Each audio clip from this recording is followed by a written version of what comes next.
After 50 years serving the Roman Catholic Church, a religious leader in the region says he's ready for a new role in spreading the gospel.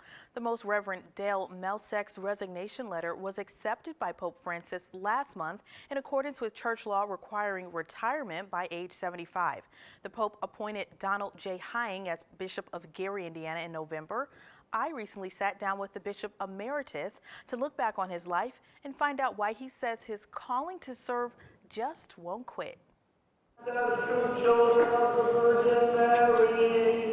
To hear it from Bishop Emeritus Dale Melczek, good things come to those who don't wait, but just go. I received a call on August 19th, that morning, from the Apostolic Nuncio, that is the Pope's representative. For someone with a 23-year-long career, the Detroit native had a short introduction to the region. So I said, fine, when shall I go? So I think you should go today. And so I threw some things into the car and drove here. And so I've had 23 wonderful years. More than 2 decades spent praying, shepherding, serving the people of Northwest Indiana, like he did at a recent Mass for St. Margaret Mary Church in Hammond. When he turned in his retirement request last fall at the age of 75, the age limit to serve according to church law, in order to welcome Gary's 4th bishop, Donald Hying, Melczek continued a theme central to his life: letting go and letting God. We really experience the peace and strength and love of the Lord when we do what Jesus did, and that's surrender. I'm sure Bishop Hying, as myself, we seek to surrender.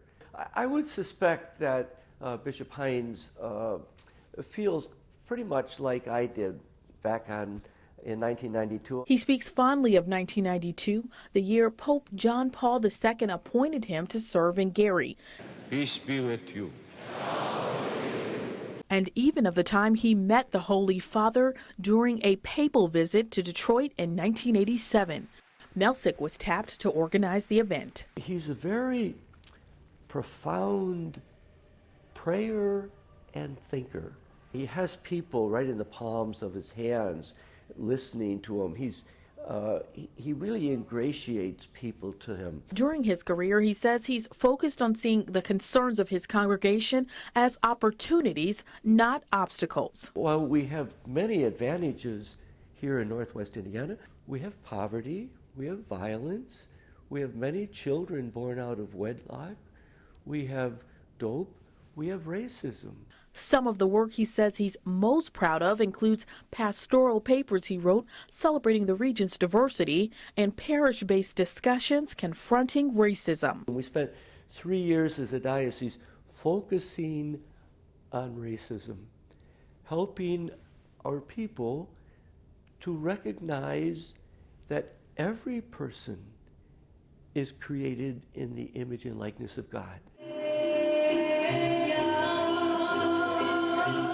We have a beautiful, beautiful diocese here in Northwest Indiana, and part of the beauty is the cultural diversity.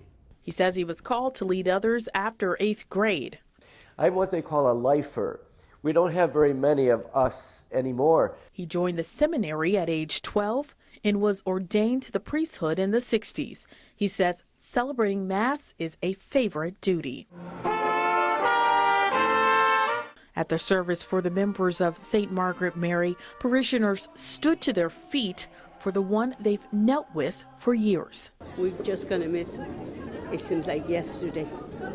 He's been in all of our religious ceremonies there, and it's so sad to hear he's leaving.